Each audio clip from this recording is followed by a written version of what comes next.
ముందు లింగాకారాన్ని చేయక తప్పదు. అలాగే సృష్టి ప్రారంభంలో ఏర్పడినటువంటి రూపం శివలింగాకారం. సరిగ్గా ఆ శివలింగాకారం ఏర్పడి దాని నుంచే బ్రహ్మ, విష్ణువు, మిగిలిన వాళ్ళు దేవతలు, అనేక రకాల శక్తులు, సూర్యుడు, చంద్రుడు, వాయువు, ప్రపంచానికి సృష్టికి అవసరమైనటువంటివన్నీ వచ్చాయి.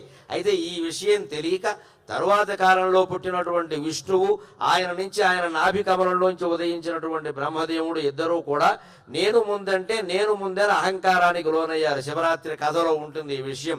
ఇవాళ మహాశివరాత్రి సందర్భంగా ఆ కథను చెప్పుకుని మనం దాంట్లో ఉండేటువంటి స్వారస్యాలను గ్రహించగలిగితే జీవితం చాలా బాగుంటుంది. నిజంగా జీవితానికి అన్వయం చేసుకుని చెప్పుకుందాం.